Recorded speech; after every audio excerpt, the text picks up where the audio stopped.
ایک زمانے میں ہم سمناباد میں رہتے تھے، لاہور میں ایک جگہ ہے سمناباد، وہ نیا نیا آباد ہو رہا تھا، اچھا پوش علاقہ تھا. وہاں ایک بی بی آ کے رہی، ایک بڑی خوبصورت بہت ہی ماڈرن قسم کی ایک بیوہ عورت، بڑی نو عمر، اس کے 2 بچے تھے.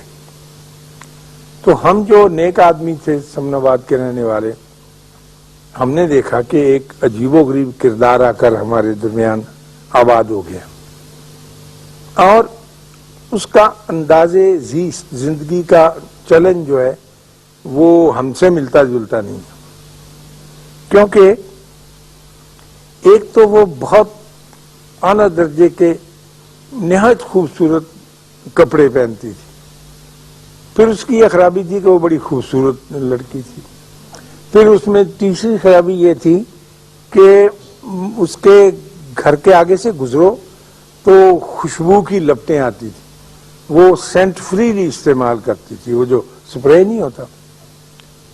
اس کے جو 2 بچے تھے خواتین و حضرات، وہ گھر سے باہر بھاگے پھرتے ہوتے تھے عام جگہوں پر، اور کھانا گھر پہ نہیں کھاتے تھے، لوگوں کے گھروں میں چلے جاتے تھے، اور لوگ ان کو کچھ دے بھی دیتے تھے اور وہ کھا بھی لیتے تھے. یعنی گھر کی زندگی سے ان کی زندگی کچھ کٹ اپ تھی. اور یہ ہم نے دیکھا کہ اس خاتون کو کچھ عجیب و غریب قسم کے مرد بھی ملنے آتے تھے. یعنی ان کی گاڑی، مثلا جو گھر کا عزیز اسرار ہو، اس کی گاڑی کا نمبر آپ جان جاتے ہیں، ان کے ہاں مختلف نمبرز کی گاڑیاں آ کے کھڑی ہوتی تھی. پھر ایک آدمی وہاں گیا ہے، وہ نکلا، پھر دوسرا. تو ظاہر ہے ہم جیسے بھلے آدمی تو کوئی اچھا نتیجہ نہیں نکال سکتے. وہ ان کے بارے میں ہم ایسا ہی رویہ تھا جیسا اب آپ کو میں یہ کہانی سنا رہا ہوں، تو آپ کے دل میں بھی لا مالا یہی خیال آتا ہے کہ ایسی ہوگا.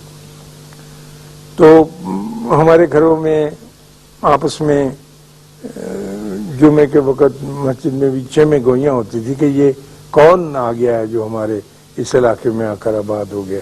مزیدار، بہت محنت سے توجہ سے اس قسم کے چمٹی سے گیدڑ نکالتے رہتے ہیں.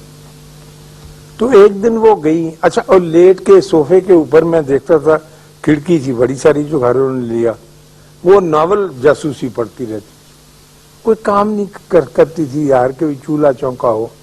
بچے اس کے بچوں کو کئی دفعہ کہتی تھی کہ نکل جاؤ نکل جاؤ. تو ایک دن وہ گر گئی سبزی کی دکان پر، تو اٹھا کے لوگوں نے چھینٹے وینٹے مارے تو لا کے رکھا. تو 3 دن کے بعد وہ فوت ہو گئی، اچھی صحت میں چلی. تو وہ جو بندے آتے تھے وہی ان کو کفن دفن کے لیے لے گئے. تو پتہ چلا کہ وہ ایک جو بندہ ان کے ہاں آنے والا تھا وہ ان کا فیملی ڈاکٹر تھا، جو اس کی حفاظت پر، دیکھ بھال پر مامور تھا.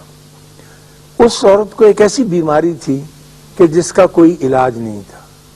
کینسر کی ایسی خوفناک صورت تھی سکن وغیرہ کی کہ اس کے بدن سے بدبو بھی آتی رہتی تھی، جسم پر زخم ایسے تھے، اور اسے سپرے کرنا پڑتا تھا اپنا تاکہ کوئی قریب کھڑے یا وہ نکلے تو اس کو تکلیف نہ ہو. اور اس کا لباس اس لیے ہلکا ہوتا تھا کہ غالباً بدن کو چبھتا تھا، جو بھی سکن میں ڈیزیز اس کی پیدا ہو گئی تھی. دوسرے اس کے گھر آنے والا اس کا وکیل تھا، جو ہر دوسرے دن آتا تھا، جو اس کی نگہبانی کرتا تھا اس کے حقوق کی، اور جو اس کا خاوند مقرر کر گیا تھا جو اس کے پیسے لا کے دینے. تیسرا اس کے خاوند کا چھوٹا بھائی تھا جو اپنی بھابھی کو ملنے آتا. تو ہم نے اس سے یہ اندازے لگا لیے جو میں نے آپ کے سامنے بیان کیے، اور اس نیک پاک عورت کو جب اس پہ دورہ پڑتا تھا تو وہ بچوں کو دھکے مار کے باہر نکالتی کہ باہر جا کے کھیلو، باہر جا کے، اور تڑپنے کے لیے وہ اپنے دروازے بند کر کے اندر ہی رہتی. تو میرا مطلب عرض کرنے کا یہ تھا کہ ہم تنقید کا کام یا نقص نکالنے کا کام اللہ پر چھوڑیں، اس نے اس کے لیے ایک وقت مقرر کیا ہوا ہے، وہ جانے اور اس کا کام جانے۔ ہم اللہ کا بوجھ اپنے کندھوں پر نہ اٹھائیں، کیونکہ اس کا بوجھ اٹھانے سے آدمی سارے کا سارا چبا ہو جاتا ہے، چبا سمجھتے ہیں، کمزور ہو جاتا ہے، مر جاتا ہے، ختم۔ اللہ آپ کو آسانیاں عطا فرمائے اور آسانیاں تقسیم کرنے کا شرف عطا فرمائے۔ اللہ حافظ۔